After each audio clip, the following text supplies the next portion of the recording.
dan bawahannya tiba di rumah sakit dengan buru-buru. Andi menunggu di pintu utama. Ketika melihat mobil tiba, ia lekas menyambut mereka. "Tuan Daniel." "Bagaimana?" tanya Daniel. "1 jam yang lalu sudah sadarkan diri, tapi dokter takut itu hanya sementara saja. Jadi setelah diamati dan memastikan Tuan Besar benar-benar sudah sadarkan diri, baru Paman Sanjaya mengabarkan Tuan," ucap Andi. Daniel mempercepat langkah kakinya dan tiba di kamar khusus. Kepala rumah sakit dan beberapa dokter spesialis menunggu di ambang pintu. Ketika melihat Daniel, mereka pun bergegas menyambutnya. "Tuan Daniel, boleh minta waktu sebentar? Ada yang ingin kubicarakan." Daniel melirik kamar pasien lalu mengikuti mereka ke koridor di pinggir. "Bagaimana situasinya?"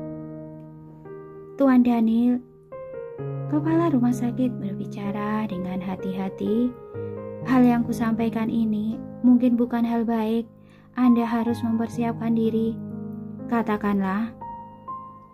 Daniel mengenyitkan kening. "Tuan Besar dapat dengan cepat sadarkan diri karena tekad kuatnya, tetapi fungsi fisiknya sudah sangat menua. Apalagi selama 2 tahun ini sudah jatuh 2 kali. Dampaknya besar sekali. Takutnya..."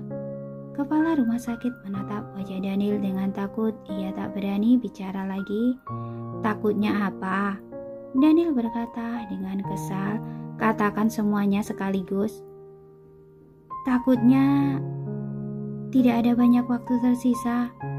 Kepala rumah sakit akhirnya mengatakan intinya, lalu menatap Daniel dengan gelisah. Takut ia marah, tetapi Daniel malah tampak tenang. Sebenarnya ia sudah sejak awal ia mempersiapkan hatinya. Tuan Besar sudah berumur 98 tahun. Jika dalam keluarga biasa, ia sudah dianggap sebagai berumur panjang. Jika bukan karena ia jatuh 2 tahun yang lalu, seharusnya tubuhnya masih sehat sekarang. Tetapi sekali jatuh waktu itu membuat tubuhnya semakin lemah. Kali ini jatuh lagi. Dapat sadarkan diri sudah termasuk keajaiban. "Berapa lama?" tanya Daniel. "Ini..." Kepala rumah sakit melihat ke arah beberapa dokter spesialis. Mereka menjawab dengan hati-hati, "Paling lama 1/2 tahun. Waktu tersingkat." Dokter spesialis itu terdiam lalu berkata dengan bijaksana, "Kita harus melihat kondisinya.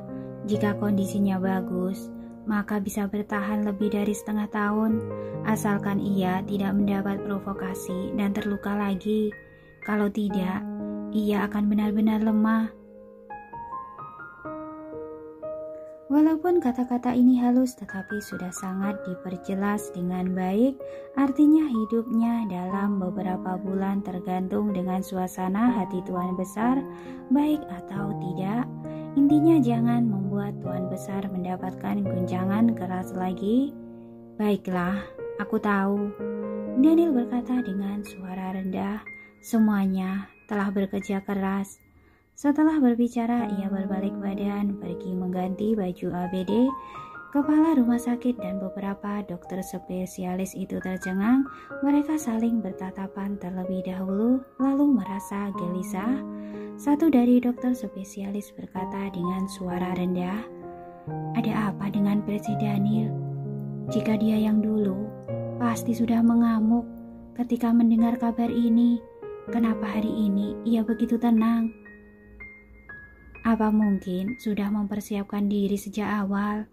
Dokter spesialis lainnya berkata, "Bagaimanapun, Tuan Besar sudah berumur 98 tahun. Dapat memiliki kondisi seperti ini sudah tak buruk. Bukan, dulu Presiden Daniel tidak memiliki temperamen sebaik ini. Sekarang ia adalah ayah dari 3 anak sudah dewasa." Kepala rumah sakit mendesah, "Sudah, jangan mengobrol lagi. Gawat kalau sampai kederangan orang lain." Daniel berganti baju dan masuk ke dalam kamar pasien. Tuan besar sedang memicingkan mata dan menatap pintu utama itu dengan penuh harapan. Ia seolah sedang menunggu sesuatu. Ketika melihat Daniel masuk, tangannya langsung bergerak dan matanya pun bersinar. Daniel lekas mendekat dan menggenggam tangan tuan besar. Lalu ia memanggil dengan lembut, "Kakek." Sejak awal ia suka beradu mulut dengan tuan besar, sering melakukan hal berlawanan dari tuan besar. Ia ingin menunjukkan kedaulatannya, ingin kebebasan, ingin memutuskan sendiri, tidak ingin dikendalikan orang lain untuk selamanya. Tetapi sekarang tuan besar sudah tidak punya tenaga untuk mengurusinya, sudah tak seperti dulu lagi, bisa memarahinya, mengamuk padanya, dan bisa menggunakan tongkat memukulnya. Daniel tiba-tiba merasa sangat tak bersemangat dan sedih.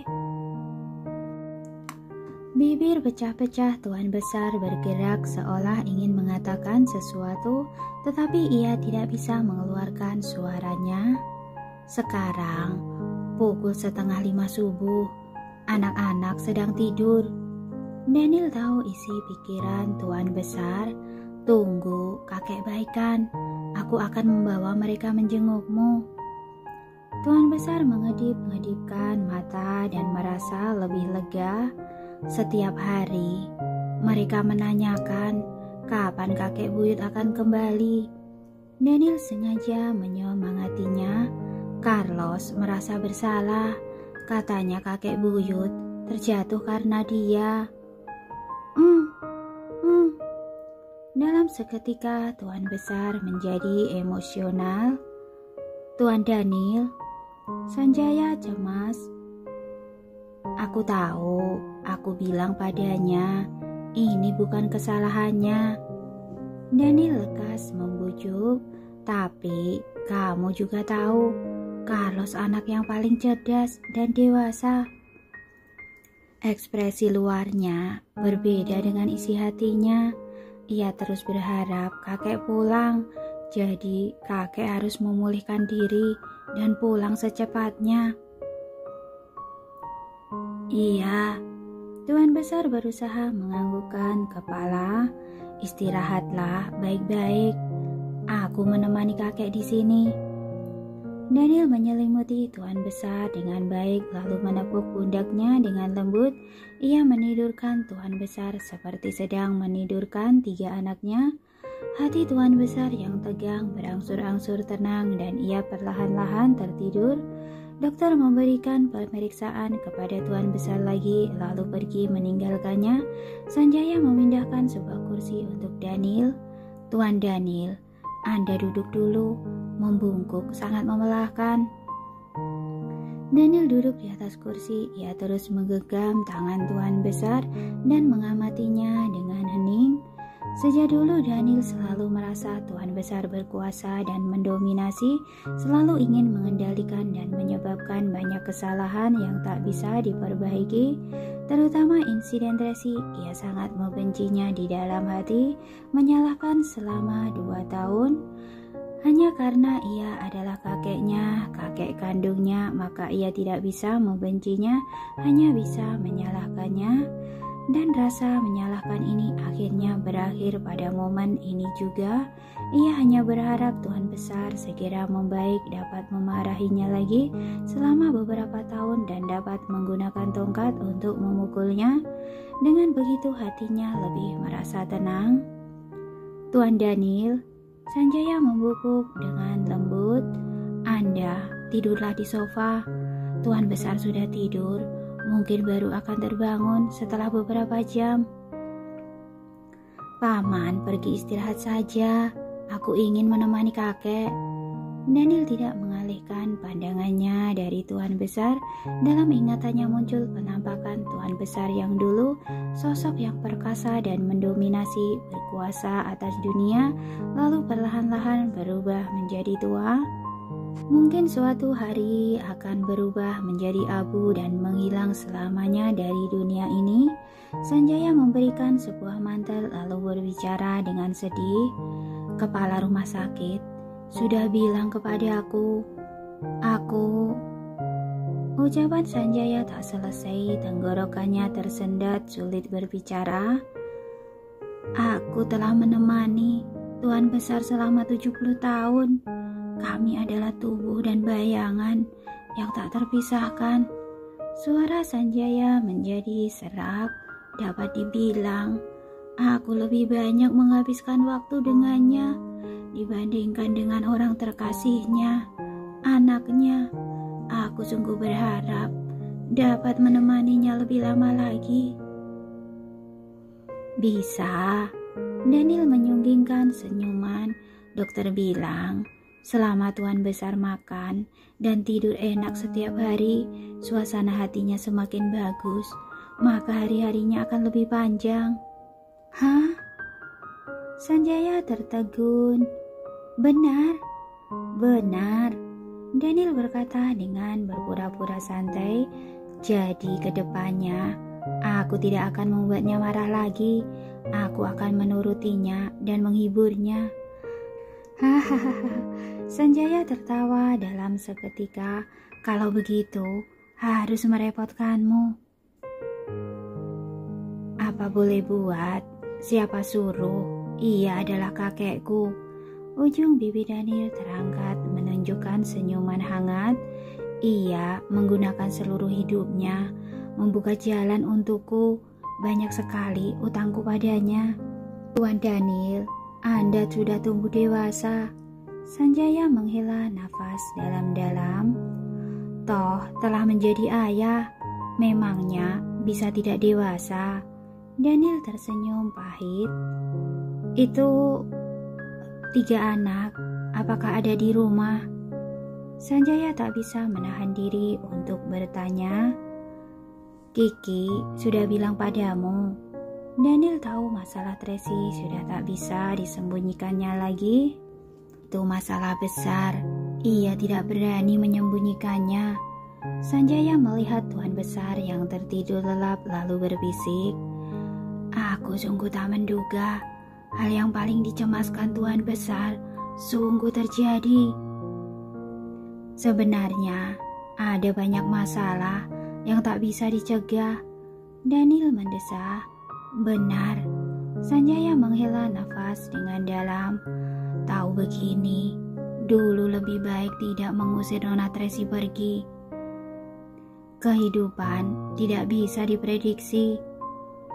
Sekarang ini temperamen Daniel lebih tenang. Dulu ia pasti emosional ketika membicarakan masalah ini, tapi saat ini ia sangat tenang. Aku sangat terkejut ketika mengetahui segala kejadian itu. Sanjaya mengenyitkan kening melihat Daniel. Di saat bersamaan, aku juga merasa emosional. Kehidupan orang benar-benar tak bisa diprediksi. Siapa yang menduga Tracy yang polos dan sederhana dulu sekarang bisa menjadi seperti ini? Memang menjadi 2 orang berbeda. Tatapan Daniel menjadi lembut ketika membicarakan Tracy, tetapi kebaikannya tidak berubah. Iya, Sanjaya mengangguk-anggukkan kepala. Kalau hari ini bukan karena bantuannya, Kiki dan pengawal lainnya pasti mati. Keluarga Wellens berhutang kepadanya atas masalah ini.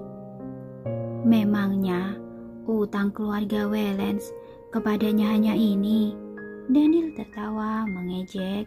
Nyawa Bibi Juni, penghinaan dan penderitaan yang ia alami dulu. Iya, Sanjaya mendesah. Aku merasa jika Tuan Besar mengetahui semua ini, ia pasti akan menyesal. Tapi sekarang lebih baik menyelesaikan masalah dulu. Kalimat terakhir itu diucapkan Sanjaya dengan penuh hati. Tenang saja, aku akan segera membawa anak-anak menjenguk kakek. Daniel tahu maksudnya. Untuk sementara, sembunyikan masalah ini dari kakek. Jangan sampai dia terprovokasi lagi. Paham? Sanjaya menganggukkan kepala. Aku akan mengatasi masalah lain. Tugasmu sekarang menjaga Tuan Besar dengan baik. Daniel menenangkannya. Paman juga sudah berumur, jangan terlalu khawatir. Baik, Sanjaya tidak enak hati. Pergilah istirahat, aku ingin menemani kakek sendirian. Baik, Sanjaya berjalan keluar. Daniel bersandar di kursi dan memandang Tuan Besar dalam keheningan.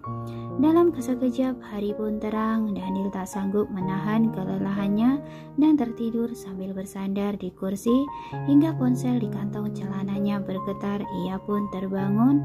Ia mengeluarkan ponsel dan menjawab telepon itu dengan setengah sadar. Halo, Presiden Daniel, terjadi sesuatu dengan perusahaan. Terdengar suara cemas Winnie dari seberang telepon. Masalah apa? Daniel mengenyitkan kening. Sistem perusahaan diretas. Produk baru yang siap dipasarkan juga bermasalah. Di internet muncul banyak hal buruk tentang grup Waylands.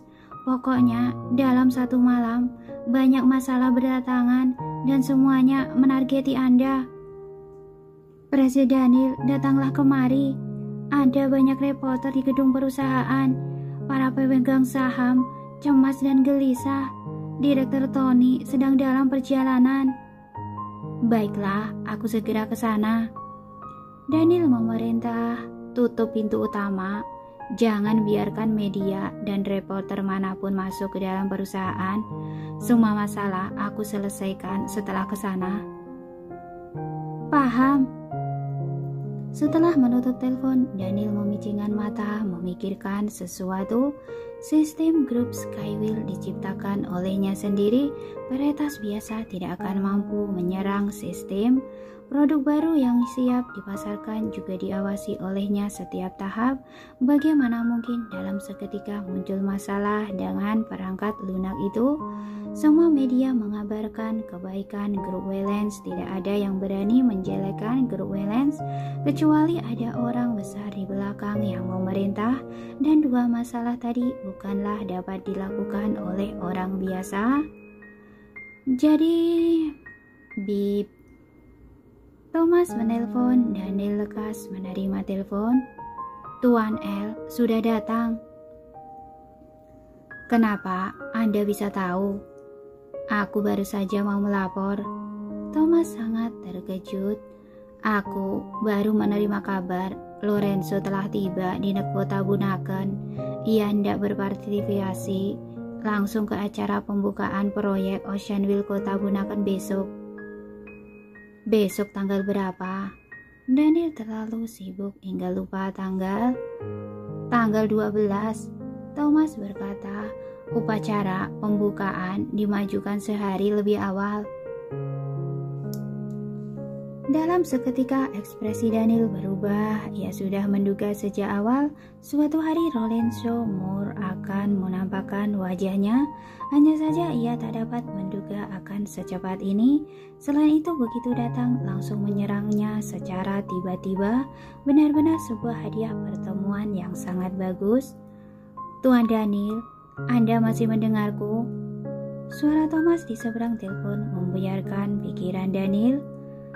Ada hal lain lagi? Tanya Daniel sambil mengenyitkan kening. Tuan Johnson menelponku pagi-pagi. Katanya ia dan Nona Victoria ingin menjelaskan kepada media, mengembalikan reputasimu dan keluarga Waylands. Ia memintaku bertanya tentang pendapatmu. Aku ke perusahaan dulu. Daniel melihat jam tangan. Luangkan waktu 1 jam untuk bertemu dengan mereka hari ini. Baik, aku sampaikan. Thomas juga berkata, selain itu, Presiden Vina dalam pengejaran polisi. Untuk saat ini, seharusnya ia tidak akan berani bertindak gegabah. Anda bisa tenang mengatasi hal lain. Baiklah. Setelah menutup telepon, Daniel berdiri dan hendak keluar. Tiba-tiba terdengar suara serak dari sisi telinganya. Anak busuk. Daniel tertegun menolehkan kepala melihatnya. Entah kapan Tuan Besar bangun karena tubuhnya masih lemah. Suaranya sangat rendah jadi ucapannya tidak jelas. Daniel lekas mendekatinya dan mendengar. Apa kakek bilang? Aku bilang. Tuan Besar membuka mulut dan berbicara dengan patah-patah. Pelan-pelan. Jangan cemas. Kakek di sisimu. Kalimat sederhana yang selalu dikatakan Tuan Besar kepadanya sejak kecil. Ketika Daniel kecil, ia adalah orang yang tidak sabar. Ia selalu buru-buru dalam menghadapi sesuatu. Tuan Besar selalu berpesan padanya, tahan dirimu. Jika kamu tidak sabar, bagaimana bisa melakukan hal besar? Pelan-pelan menghadapi masalah. Jangan cemas. Kakek ada di sini. Dunia runtuh pun ada kakek yang membantumu. Dulu Daniel selalu bersikap acuh tak acuh ketika mendengar ucapan ini. Ia merasa Tuan Besar hanya ingin menunjukkan kekuatan dan kemampuannya. Tetapi sekarang Tuan Besar yang sudah sekarat dan berada di ambang kehidupannya mengucapkan kalimat ini lagi. Perasaan Daniel campur aduk, matanya memerah dan air matanya perlahan mengalir. Tetapi ia tak ingin Tuan Besar melihatnya. Ia dengan cepat mengatur suasana hatinya dan berbicara dengan berpura-pura angkuh. Aku tahu, sudah berbaring di ranjang pun masih ingin memamerkan kekuatanmu. Dasar anak busuk. Tuan Besar memarahinya dengan suara rendah, tetapi karena sakit parah, ia tidak bisa memarahinya dengan cara seperti dulu lagi. Aku pergi. Daniel menggenggam tangannya. Fokus, pulihkan dirimu. Ada anak-anak yang menunggumu pulang. Ketika mendengar ucapannya, Tuan Besar lekas menganggukkan kepala dengan patuh. Ia juga berharap dapat segera pulang dan bertemu dengan 3 anak. Daniel keluar dari kamar pasien dengan tergesa-gesa dan ke kamar sebelah untuk ganti baju. Tuan Daniel, mobil sudah siap. Rian mendekat dengan tergesa-gesa. Ke perusahaan dulu. Iya. Daniel berjalan menuju lift sambil mengancingkan jasnya. Sampaikan pada yang lain, konferensi pers akan diadakan pukul 5 sore hari ini. Hari ini? Rian agak terkejut. Masalah belum selesai. Oleh karena itu, harus diselesaikan sebelum pukul 5. Daniel melihat jam tangan lalu memerintah dengan tegas, minta Thomas, beritahu Johnson dan Victoria bertemu di kantorku pukul 3 sore. Baik, Rian lekas melaksanakan. Daniel tidak pernah meninggalkan ruang sisa untuk dirinya sendiri selama bekerja. Sekarang pukul 8 pagi, ia hanya memberikan waktu 10 jam. Ia harus menyelesaikan segala masalah dalam waktu singkat ini dan memberikan jawaban memuaskan ke dunia luar. Dengan menerima serangan pertama dari Tuan L, ia baru bisa lanjut bertarung dengannya. Kalau tidak, bagaimana bisa melanjutkan pertarungan selanjutnya? Saat baru saja naik mobil, ponsel Daniel berdering. Linda yang menelpon. Daniel mengenyitkan kening menjawab telepon itu. Halo? Daniel, tolong aku! Linda berteriak cemas. Orang keluarga Moore ingin menangkapku. Telepon terputus sebelum ucapannya selesai. Ekspresi Daniel berubah. Tuan L ini caranya benar-benar tidak biasa. Tak hanya memberinya pukulan keras, bahkan ia pun berhasil menemukan Linda.